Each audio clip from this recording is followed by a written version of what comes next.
Women have the power to transform this world. We can end crime and violence if we all agree to do one thing: share.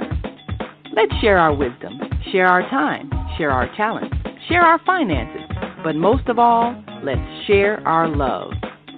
This is the Female Solution.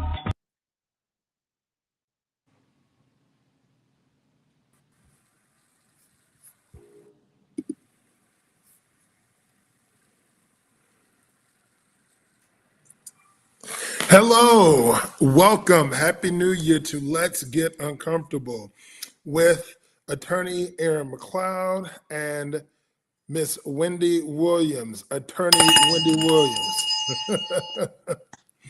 We're so thankful for the opportunity to be back here on this wonderful platform for the new year of full possibility, a new year for us to go and endeavor to do something more special. And I am elated to be here with my dear friend, one of my best friends in this world. Yes, I'm Reverend Attorney Aaron J. McLeod, but my attorney is attorney Wende Williams. Happy New Year, my dear sister. How are you? I'm just elated.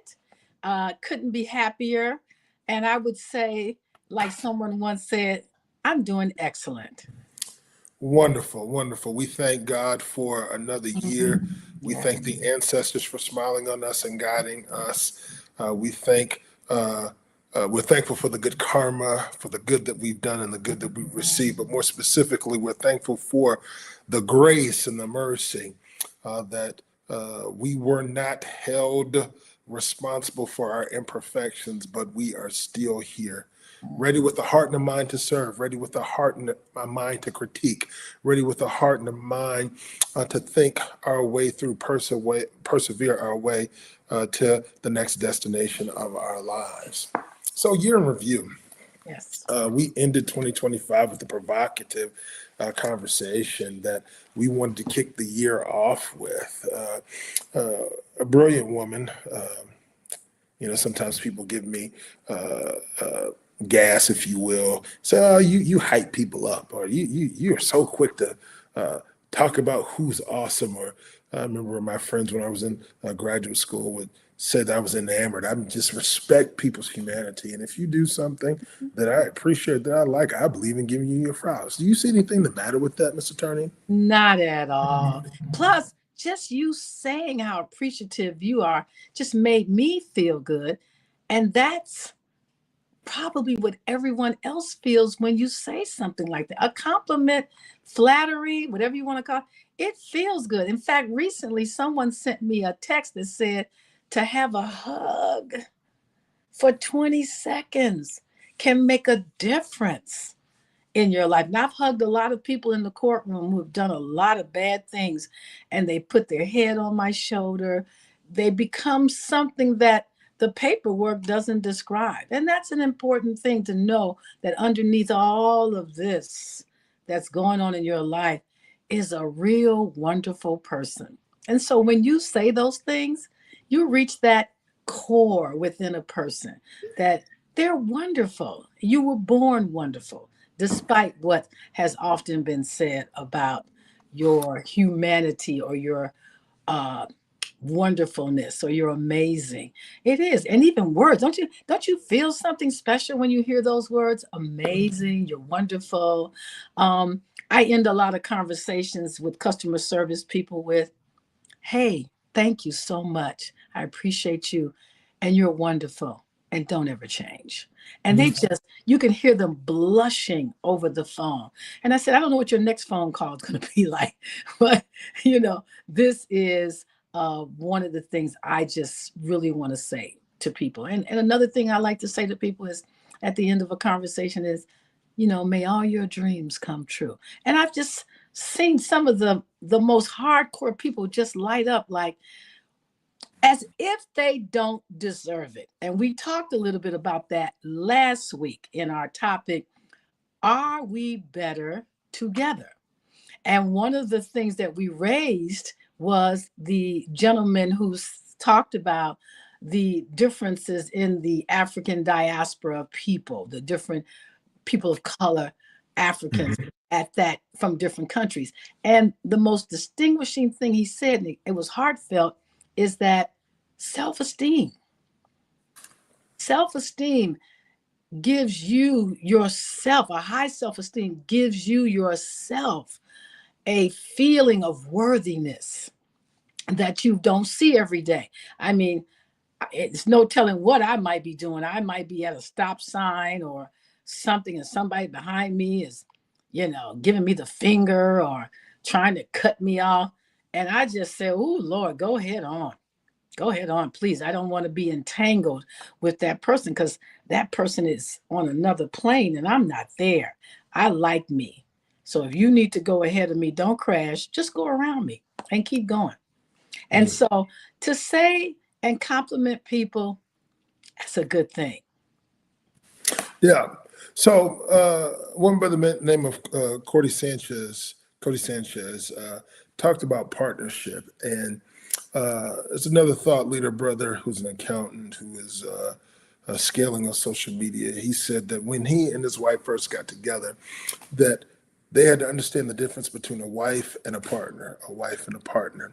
He said, a partner is a person who goes along with the plan to achieve a certain goals and milestones in the life versus having a spouse and either a wife or husband playing the husband's role or the wife role without being deliberately informed and participatory about being a partner is just different. And so going into the new year, we wanted to flush out who is worthy of being in partnership intimately, more specifically, platonically. We find that people need to have balance in their relationships, their intimate relationships with the partners who they have in what we call holy matrimony or in a civil union. But you don't want to smother that person. And so within that reality, you should, or it may be nice to have other associates. I think it's necessary. But just because it's good to have other associates, you just don't need to have associates or be around people for being around them's sake, if you will, for partnership's sake. We can be thoughtful about who we spend our time with and having some criteria about who we let into our personal space, who we give our time to. I can miss $1 today, but I can make 2 tomorrow. I don't really worry about money that way, but my time, I can't get back. So that's what we want to unpack today. Who should be in, who should be out. And when we have these criteria about who's in or who's out, what should that criteria be?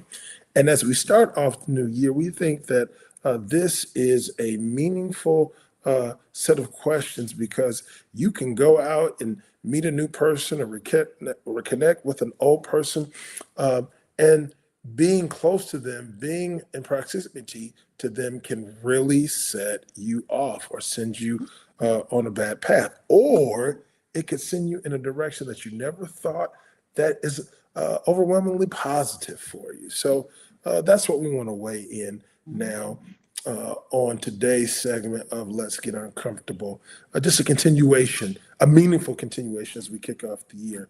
Who deserves to be in and who deserves to be out? What do you think about that, Mr. Attorney? Well, I mean, it's necessary. Are we better together? This society and its practices sees marriage until death do you part. And all the other vows that you take. It's not just one vow, it's a lot of vows, and you want to get it in. Because as we know, lawyers, we know as lawyers that marriage is an estate. And so that means it has financial aspects of it, has emotional aspects to it, it has sexual aspects to it, physical aspects to it, intelligence, if you will. But I am in favor of not burdening your spouse with things that they may not be good at, or that you may not want to burden them with because you really like the other aspects of their personality. For instance, I'm a very active woman. So I really like relationships, my intimate relationships, to include, I don't know, dancing, roller skating, going to the health club, lifting weights, plays, movies, walks in the park, golf lessons mainly, and things of that nature. And I don't want to burden them with today, the judge and I got into it, or today the opposing counsel. To me, there's no need for me to discuss that with them. I left all that at work. I want to know, where are we going for dinner tonight, or what do you want me to stop and pick up? I mean, I can switch that off and compartmentalize it. And I think that's the word that you may want to use. Some things have to be compartmentalized, and they should not be, on the relationship, period. For me, on that relationship. Now, your business partners like you and I are, hey, I'm taking the tough phone calls, I got this crazy client, or I got a situation. I can take that, but I don't know if I necessarily, unless you're married to a lawyer or a doctor or airline pilot, those individuals, or bankers, they can add that to their intimate relationship. But if you have a partner that's all the way over here on something else, different from what you're, practicing or working at on a daily basis, I think we should always make sure we find time to get that exclusiveness, exclusive relationship, physically, sexually, intimately, romantically, um, personally. That's that. My crazy stuff, I put that on a therapist. I go to her or him and I say all the crazy things, and they give me back all the good feedback. Once I told you, Rev, it's hard having girlfriends who are clinical doctors in the area of medicine and psychology, because they told me, I'm not your therapist. I'll get right to it. You're crazy. I'm just giving you that as an example. Not that that's what they say, but they always can get me right to it. And I'm at the stage of my life where I'm accepting advice. I don't care who it comes from. I will accept it. I may not act on it, but I always appreciate the advice. So it depends on who we're in a relationship with, what is the situation, and how much can that person withstand. And there's some things I don't want to lose. What about that little boy in the movie, The Sixth Sense? Remember, he could see dead people, Mm-hmm. but he never told his mother because he didn't want his mother to look at him that way. Remember? I never forgot that in that movie. I thought that was a very interesting moment in that storyline. I don't want my mother to look at me like that. So he never told her until, towards the end. All right. So we're coming up on our first break here Yeah. on our show, Let's Get Uncomfortable. Happy New Year to everyone. Yes. And when we come back, as much as the last time we were on here, we went and broke down the 4 different types of relationships: intimate, personal, professional, familial, or platonic. And we went through different iterations, but we're going to focus on what it takes to be a good partner. And Mr. Attorney unraveled some of that. So stay tuned. Don't go anywhere. And if you're there in the chat on Facebook, chime in. Let us know what you think it takes to be a good partner. Stay right there. We'll be right back. Welcome to Master Force with Mushim Suit. Join us each week on Thursdays at 7 a.m. Central, live on Facebook and YouTube on the Female Solution page. As we dive into powerful topics designed to assist you in mastering your life force, our conversations feature a diverse lineup of experts, all dedicated to your growth. Tune in weekly to discover new ways to elevate your spirit and raise your vibration. And remember, we are ascending.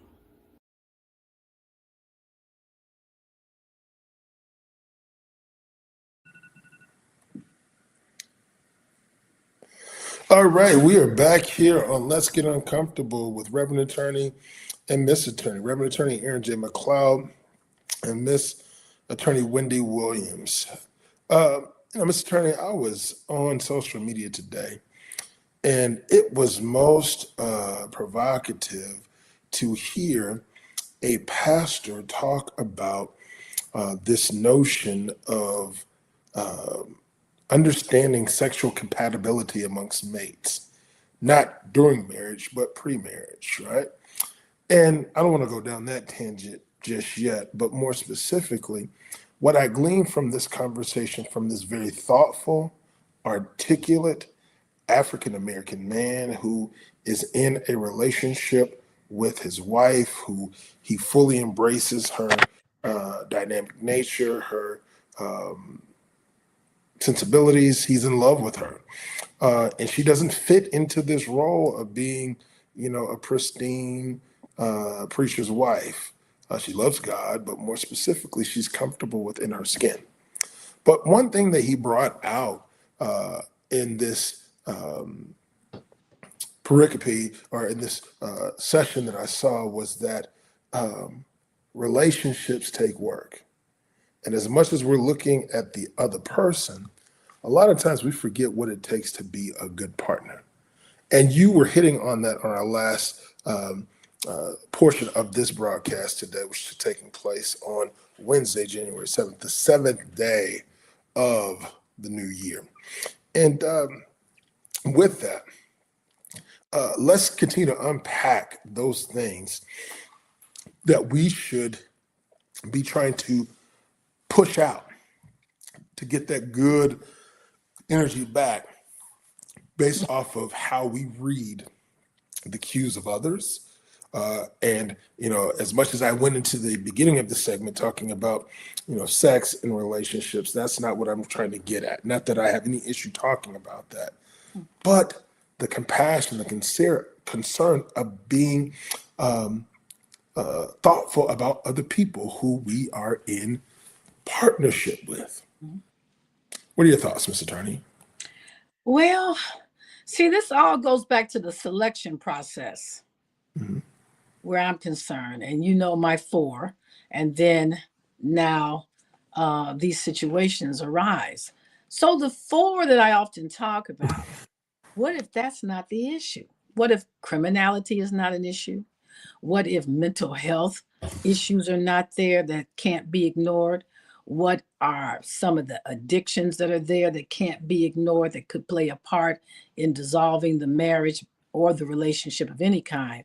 And then the fourth one is violence. So these are the four. This is the base level, base.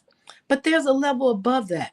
But often I find people have not properly invested in the time to deal with your partner's issue on those four levels, on those four different levels. So now, or I should say four different categories. So the next level after that is the physical level. I'm sorry to say, it may only represent 10% of the relationship, and the other 90 is really critical, but that 10% is like a pebble in your shoe. So I'm going to just call it intimacy, romance, that kind of thing. It's kind of critical, but everybody doesn't need that. The person's background, me, how did you grow up with mom and dad? What did you see? What was modeled for you? A famous psychologist used to ask that question all the time, Dr. John Bradshaw, who wrote Healing the Shame and Healing the Shame with You. And what's the other book? Oh, Healing Homecoming, Healing Your Wounded Inner Child. You got to make sure you're not taking wounds into the relationship with an expectation that your partner is supposed to address your wounds. I think the wounds preceding the marriage should be dealt with in a clinical, professional environment, because most people don't understand that. But you got people who understand roller skating and dancing and swimming and boxing matches and plays and those things. But then what happens when that's not there anymore and you're looking at someone across the table and you find out you don't even watch the same TV shows? You don't even like the same things in the world of art. Is it enough to be a deal breaker? It could be. But these are the things you want to explore in the first 30 to 90 days. And I think Julia Hare, there was a Dr. Julia Hare and a Dr. Nathaniel Hare. This is like way back when Jet Magazine was sold on the, on the newsstand. Julia Hare made a very interesting observation. She says, if sex gets involved before you clean up the 90% that you need to know about the other person, the relationship will arrest at that level, at that point in time where you had your intimate romantic contacts. And I thought that was a very interesting dynamic. And I started kind of using that and advising people. And of course, we're family law lawyers. So we're reading psych evals, family history reports, and we can see almost where this person could have gone wrong going into the relationship. Sometimes my most handsome of parties in a law case sometimes have the most difficulty. In my head, gee, this guy is gorgeous. I could just stare at him walking across the room just to bring me a cup of coffee or wash the dishes or wait for me to bring him a cup of coffee, whatever the case may be. And he's just so attractive that you actually feel something. You think you feel something. You may actually feel something. So when we start talking about how do you sort through this, because that's what you really want to know. You want to know how do I find out if I am compatible with this person?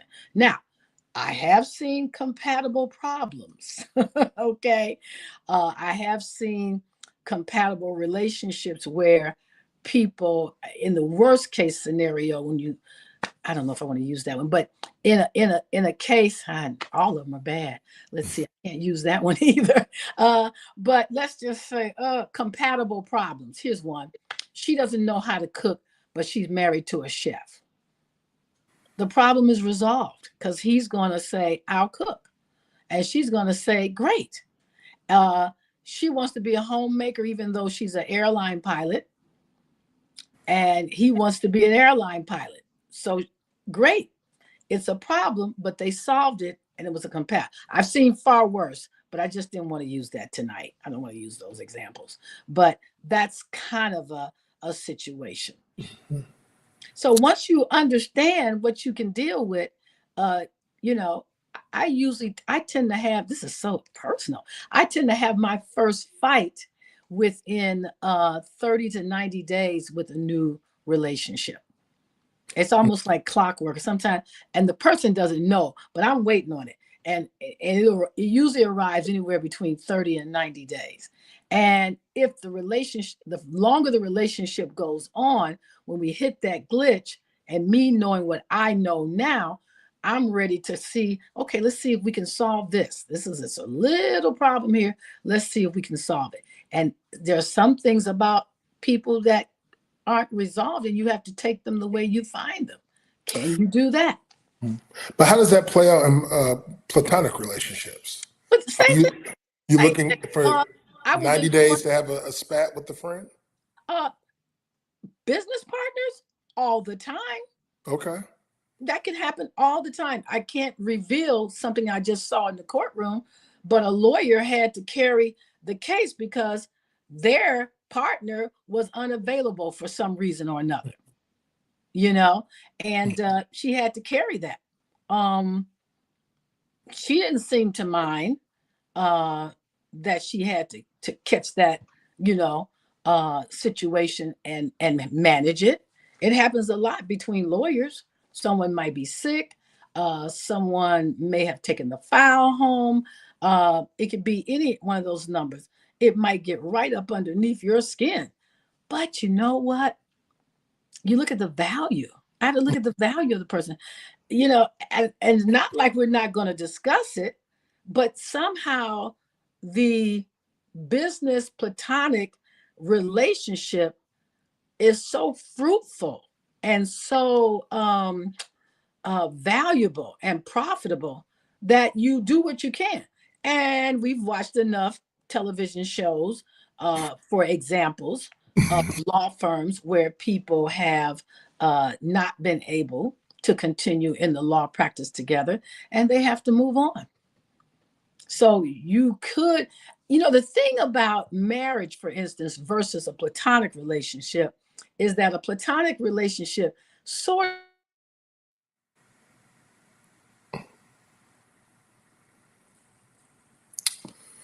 All right. So we were having some discourse with Ms. Attorney about platonic relationships. She's coming right back in here. But we were making the distinction or talking about how natural or how it should not be regarded as a bad thing if you have a spat within the first 90 days of having a friendship. Now, business, friendships that are not intimate. And so we are here on Let's Get Uncomfortable. Let's Get Uncomfortable show.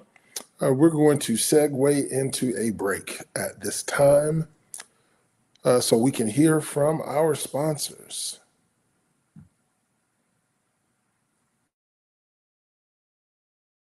We are global transformers, changing the world from the way it is to the way it should be. We are one. Wherever we live on this earth, we are one human family. On behalf of our team of radio hosts, I'd like to extend a greeting to all the members of our family, whenever and wherever you may be listening around the world. To our family in China, Ni Hao. In India, Namaste. In Japan, Konnichiwa. In Korea, Annyeonghaseyo. In Russia, Здравствуйте. In Germany, Guten Tag. In Poland, Dzień dobry. In France, Bonjour. In Spain, Hola. In Italy, Ciao. In Egypt, Ahlan wa sahlan. In Ghana, Akwaba. In Nigeria, Peleo. In South Africa, Sawubona. In Senegal, Nangadef. In Kenya, Jambo. In Israel, Shalom. In Pakistan, Afghanistan, Palestine, and Saudi Arabia, Assalamu alaikum. Greetings, and may peace be upon you all. Join us live on the on-air radio network called 727-731-5192. We want to talk to you.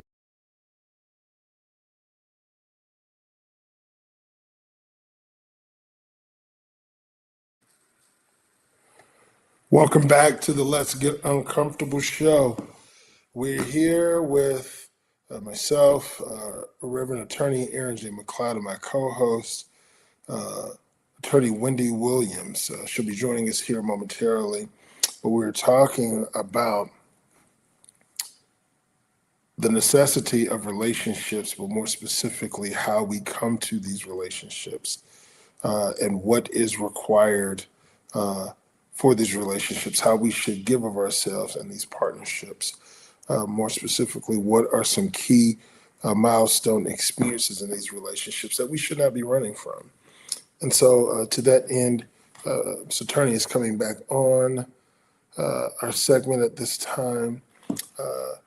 We thank you all for tuning in as we're unpacking here in the new year. What are the characteristics of being a good partner? Before we talked about what we should be looking for in a partner, but we realized that a lot of these things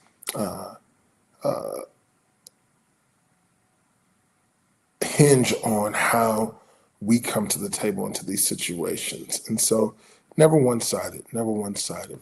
And then that there are some just natural occurrences that happen. I remember a good friend of mine talked to me. He said, you really aren't friends until you had a fight with a friend. You really don't know a person until you've broken bad with them and come back and reconciled. And reconciliation is a part of human existence as we live in concert with others. It is our inclination to have disagreements and fallouts, but we want to fall in because life is short. And, in wisdom literature, be it the Bible, be it the Bhagavad Gita, be it the Quran, we are encouraged to resolve our differences as we are called to live amicably with one another. And so I thought it was interesting in our commentary today. She said within the first 30 to 90 days that we should have a spat, if you will, with a person, not intentionally, but just to see how we handle that disagreement. It is positive. It's interesting, in the workplace, as a person who manages a team, I am thankful that I have the opportunity to lead people. I'm thankful that I have the opportunity to manage a payroll, not that I really want to, but within that, I remember being on somebody else's payroll and the grace at times that I really needed to be in that workspace. And so to that end, we, if I were to crack a whip for every time somebody did something wrong, I wouldn't have a team. But more specifically, even as the executive officer, if they walked out on me every time I was imperfect, we wouldn't last. And so, again, it's a part of it, how we come and how we show ourselves in these relationships become key. They become key. And so she's coming back in here now. Come on back in here, Mr. Attorney. Come on back in. Come on back in. I see you. I see you. All right. Don't leave me. Don't leave me. A true friend won't try to leave you, don't want to, no try to. But let me push back on this. Mr. Attorney, you and I have been friends for almost 20 years. Have we ever had a spat? I don't think we have. Why does we about to have a spat tonight. Why do you keep on going out? No, all seriousness. I want my friend back. I want my friend back. I want my friend back. Come back. Come back. Come back.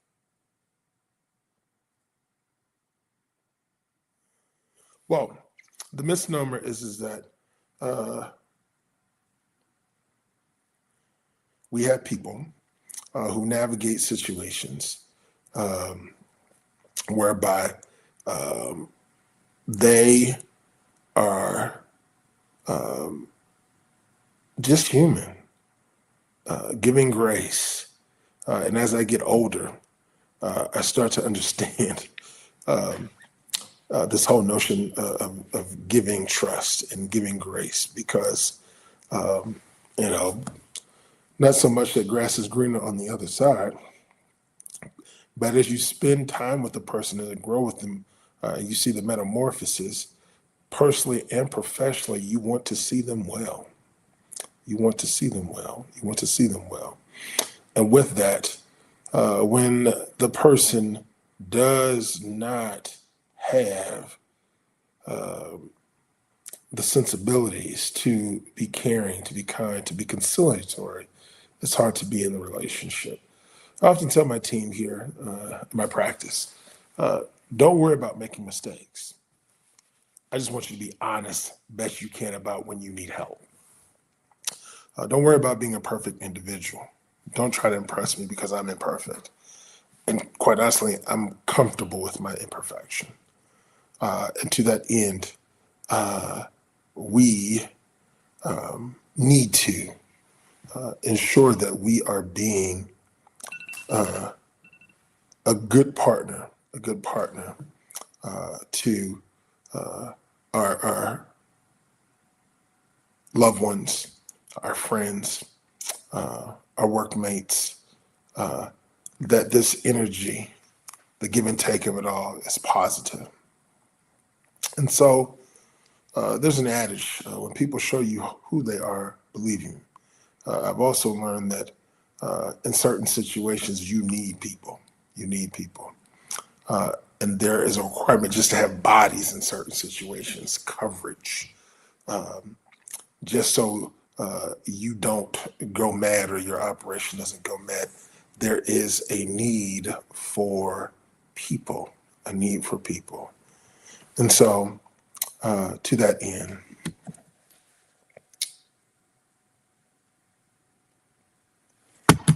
we must show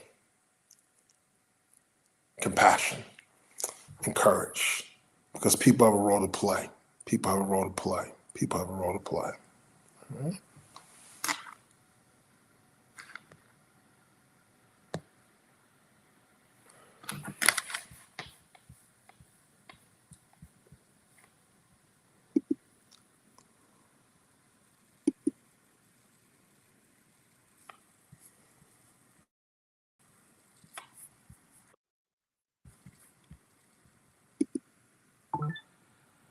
It's not me.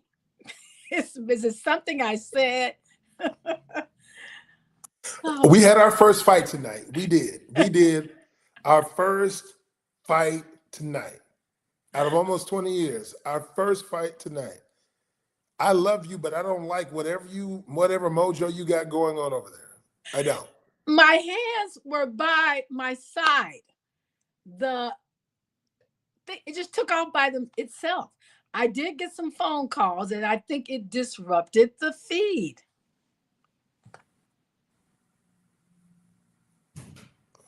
Okay. I submit. It's a situation. So I'm so no sorry. worries. It's fine. Let's get back to it. It was a phone. It was two phone calls, one right behind the other. Okay. I'm gonna have to do this on the laptop. You say 20 years we had our first fight. The first time. You say I am pissed, but I didn't do anything. It's just Can we hold each other accountable? Can we hold each other accountable?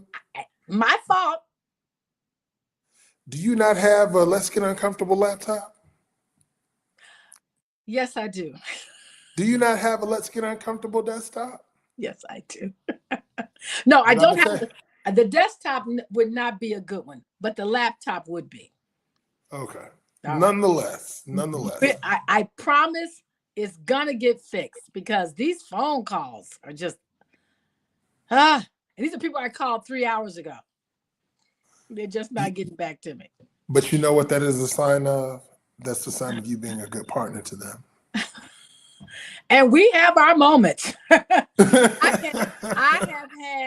I have had knockdown dragouts with my girlfriends. One, oh God, we didn't speak for 3 or 4 months, and all it was just crazy. And do you think it's a dynamic between the fact that they're your girlfriends and not your guy friends?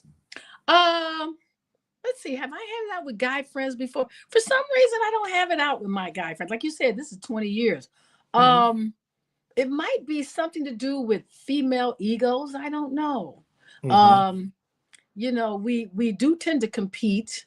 You know, there's an old saying that women don't dress for men; they dress for their girlfriends. You know, So that's could be part of that too. That competitiveness, even when there's nothing to compete with. Maybe your girlfriend's more attractive than you are. She attracts more friends, and But some people, I wing it. If I've got a girlfriend that looks fabulous, okay, I'm just gonna sit on the wing, and everything she throws to the left or to the right, maybe I can fall back and catch that. If she just bats them off before she says anything to them. I've had girlfriends very attractive, and I don't have a problem with that. I'm usually there for the entertainment that I'm going to get out of that, and that's part of this thing too.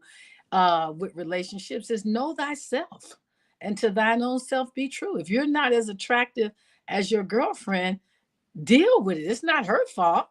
It's not her fault that she's more successful than you are. It's on you. And sometimes it's the luck of the draw. Maybe that was just not your thing, but it can cause conflict sometimes when people don't go like, wait a minute, she is a lawyer, she does know what she's talking about. I have a tendency to be kind of silent with my girlfriends, especially when it comes to relationships. I try to listen until I think it's going to get dangerous for them, and then I may speak up, and then they'll still start shooting at me. And then if it's a group of us, they keep certain information away from me because they know how I am, and I don't mind. I play the big sister role because I'm usually 10 years older than most of my girlfriends. I am 10, maybe 15 years older than most of my girlfriends. So that happens. But I swear to God, I didn't do anything. And I swear, I don't swear. I'm going to promise you, I'm going to get that laptop going, and I'm going to leave it right here in my little studio here. And in fact, what I might do is get situated so that this is crazy, but I'll make it work. So let's go back to something that you said. Yeah, let's go back. You said that most of your girlfriends, are 10 years younger than you. 15. I'm not going to tell my age because you look much younger than I. So you say I got teenagers for girlfriends? No. I tell you. No, but my point in saying that, and I'm happy to be my age. Preferably, I have a birthday next week. Hey! But should we take in consideration biostatistics like age when looking to be in partnership or in concert with somebody, like business partner? I find now that historically I've always been the younger person in the room, but now majority of my team, well, actually it's a mix, but I get a lot of energy from the young people who work with me. If not just comedy, and just to look and be like, I used to be that age. But technology, they far surpass me. Energy. Should we be taking those practical things into consideration when assessing who we want to be around? Why not? Why not be around someone, especially if this is honest? There's an old movie out called All About Eve. And Eve did some wicked things to get in position. And in the process, she hurt people, And this is a movie starring Betty Davis and Anne Bancroft, I think. But she did things, the Eve character did things to hurt other people in order to get ahead. And it's a lesson in that kind of situation. It's a real nice lesson for the things you want to avoid. Now,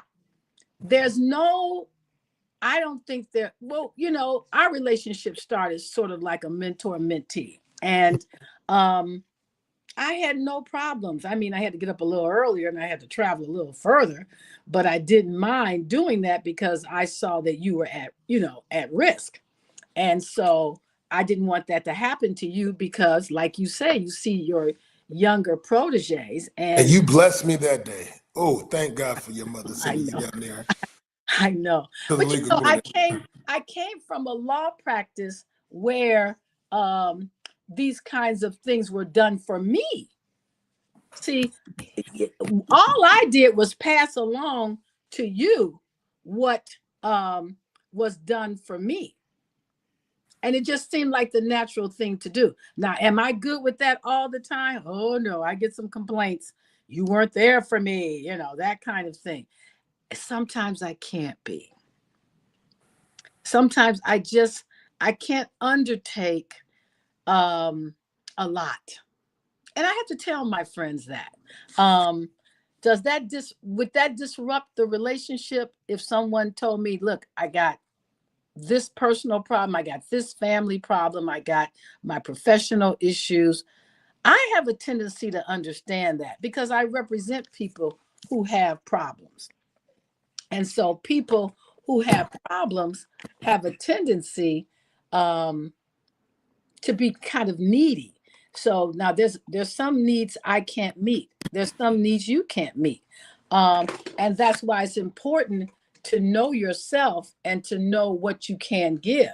And at this stage of my life, this mature stage of my life, I'm learning how to put that forward, even if it takes sort of the mystique and seduction off of a intimate relationship. And I'm doing it now the way I would do it for an intimate relationship. I would say, this is all I got. And I'm holding up a little list, so to speak. I said, this is all I got. I don't have anything else. I can't take another phone call. I can't take another client. I can't take I can't do it because I don't have any time for me. And I know I need a lot of time for me. So yeah, I'm not codependent with people to the extent that I can disrupt their lives and they disrupt mine. I have to be in relationship with people who can handle certain things, and these things have happened with me recently. Sadly, I had to kind of just bow out of certain situations. You remember that cartoon, The Simpsons, where the Simpson, he's standing in front of a bush, and as he backs up, he disappears into the bush. Sometimes I have to go out like that. But I'm usually waving and looking at the person, and I'm telling them, I can't. This is as far as I go. I'm out. Mm-hmm. So Shark Tank, this is as far as I can. I'm out. All right. We got one last commercial break. Let us see what our sponsors have to say. Leaders of nonprofits empowering worlds. Let's go. But the vision that God gave me, I felt that it was time for me to step out and work on the vision that God gave me. We need look no further. We have a unique voice. We have a unique talent pool.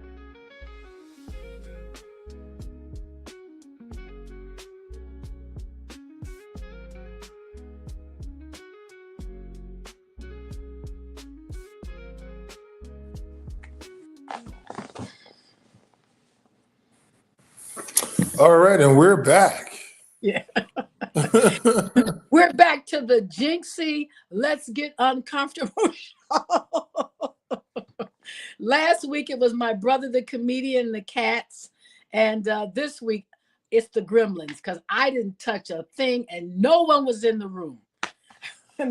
Well, I did get the 2 phone calls. So now I have the phone on airplane mode, as you suggested before. But you know what? Also, I try not to take some things too seriously, because I just don't need the headache that goes along with that. Too seriously, walking on eggshells. But let's get back to platonic relationships. When you talk about platonic relationships, what are some of the fears and concerns that people have when they have a platonic relationship? I have a tendency to introduce my significant intimate partner to my male friends. And I think you have met, in fact, you've met a couple of my male friends along this 20-year period that we have been friends. Would you say? Mm-hmm. Okay. So my approach has And some always of been, them I've liked, and some of them I I have know, not liked. I know. That's why I brought it up. We're still here. They're gone. They are. Mhm. But And when vice I versa, to be totally truthful, vice versa. and so it's weird. See, like, you know, I don't know what it is between you and I. I Mm-hmm. don't know what makes this a friendship. I don't know if you're the little brother I've always wanted, or I'm the big sister that you've always wanted. I don't know what it is, but it works. It And does. it's perfect from the standpoint that I get you and you get me. Mm-hmm. When we first met, oh, and then how we first met. Did we tell it? We told people how we first met. So I think you're the kind of person that does not just give lip service to compliments. You Mm-hmm. really are sincere when you compliment. You really take things to heart. And this is why when we first met, I had to stop that situation because that person was using you. Mm-hmm. Um, and he was taking advantage. And then I knew on the other side, opposite of you, trying to represent him, were all these alligators. And what ends up happening to some lawyers who can be overzealous, they can miss things. I know I have, and I had to pay dearly for it. Mm-hmm. But communication with someone who could help me, like, don't do that, don't do it like that. And it's quite a battlefield to be a lawyer. I mean, you have to get your own back, protect yourself, protect the client. So many things that are going on, and I tell you, some people can't take it, and some people can't take it for long. I mean, it comes to a point where you don't want to do it anymore. And that's how relationships end, right? Partnerships, platonic relationships. It comes to a point where you can't do it anymore. And Mm-hmm. I don't really require people to change. I really want you to be yourself. But if I can't be with you while you're with yourself, then I do some other things, like maybe I don't see you that often. Maybe I don't talk to you that often. You know, and I'm not saying everybody gets me. I'm saying that people are like, ugh, here she comes again. Ugh. Sometimes I can hear on the phone with, some customer service representative I may be talking to on a regular basis. You hear the pop in their lip. Uh, but I cannot take myself too seriously. And I'll tell you why. Mm-hmm. My mother, God bless my mother. She's just so interesting. But I love her for her, as one of my girlfriends called it, her Ruth-isms, because her name is Ruth. And, one day I was on the phone and going back and forth on something. And when I hung up, finally, I was like, I was so exasperated. She said, I don't know why you guys go through all of this. You're going to all end up in the same place. And I said, what place is that? She said, over there in that cemetery. Mm-hmm. So you need to stop taking yourself so seriously, because we're going to all end up in the same place. The Republicans, the Democrats, the independents. It's a place called a cemetery, and that's where you're going to end up, whether you're in a jar or in a box. You're going to all end up there. So stop taking yourself so seriously. So it allows me to give more than I may be capable of giving at that time, because it's temporary. It doesn't mean so much to me that I've just got to, drive you crazy. I'd rather bow out. That's how I left my marriage. I said, you know what? He told me, you're the reason why I'm using drugs. I said, oh, well, let me help you out here. I'm moving because I don't want you to continue to use drugs. And that's real talk. And that's how that marriage ended. And he never stopped using drugs. Mm. Brilliant. Uncomfortable. That these subjects are uncomfortable. And that's the name of the show, people. The Let's Get Uncomfortable show. And we're going to introduce here shortly, with the time we got left. Can I share with them our new feature that we're going to add to the Yes. I know you were so excited about that. And I think that's what I like about you. For me, you're always excited about my ideas. So anyway, I've been looking for one of those horns that they use in basketball games when it's the end of the end of the quarter. They had that horn sound. Well, I bought one of those for another good friend of mine, male, platonic, my golf instructor, Robert Davis. And he works. One of the best in the city. He's good. We're going to have him on the show because he's you. Great. So Rob works in a facility where he monitors kids dealing with basketball games and things like that. So I thought it was kind of fun. I think I got it for his birthday. It was one of those blow horns. And he was like, oh, this is so cool. And so I gave away the last one. I thought I had to. So I'm looking for that so we don't have to use 2-minute warning. And what's going to happen, ladies and gentlemen, that's listening, those 2-minute warnings will be about something that's going on in terms of current events. Because if you notice this show, we don't really talk about politics or current events. But I thought it might be nice, right, Rev, that we include just a 2-minute warning to keep us kind of relevant.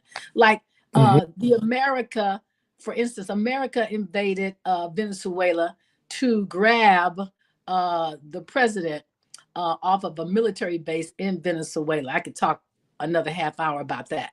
But the question will be during the 2-minute warning, has this happened in America before? And we'll do a historical comparison and contrast. Not so much why and should we have, but just that it has happened before. And America has always had a dark side, in my opinion, of kind of an imperialistic streak. And so even though we put ourselves forward all the time, and why not, that we are here to help and so on and so forth. But I just noticed, where was the United Nations when America went into Venezuela? Don't we usually kind of get some, I don't know, collective understanding about why we're in Venezuela? And can we go and get a president of another country on what type of indictment? I mean, who were the witnesses? What was going on? And I don't doubt that there is some rationale reasoning for it. I'm just wondering, what is it?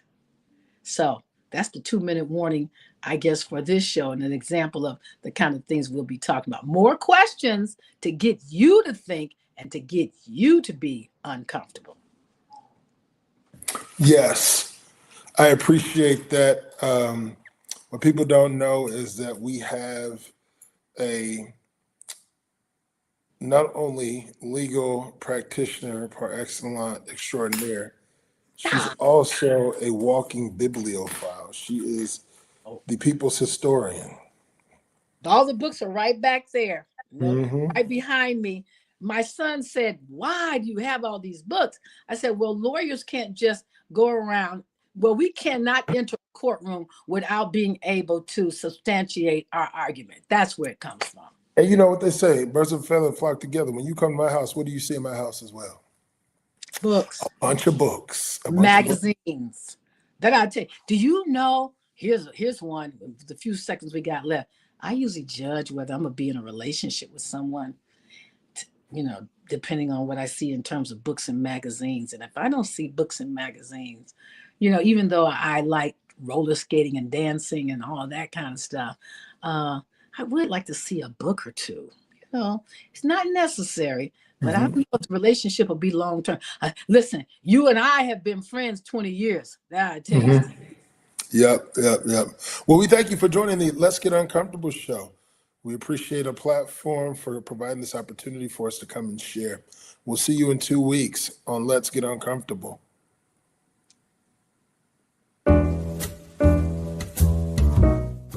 We've come to the end of our show today. If you missed any broadcasts, go to our website for the audio and video archives at www.thefemalesolution.com. On behalf of our team of radio hosts, I'd like to thank all of you who participated in today's discussions. And to our global family joining us from all around the world, we say thank you. To our family in China, xie xie. India, zhanyavad. Japan, arigato. Korea, kamsamnida. Russia, spasiba. Germany, danke. Poland, dziękuję. France, merci. Spain, gracias. Italy, grazie. Egypt, shukran. Ghana, madasi. Nigeria, eshe. South Africa, ngiyabonga. Senegal, jareh. Kenya, asante. Israel, toda. Pakistan, shukriya. Afghanistan, tashakur. Saudi Arabia and Palestine, shukran. Assalamu alaikum wa rahmatullahi wa barakatuhu. Thank you, and may peace be upon you and the mercy of God and God's blessings.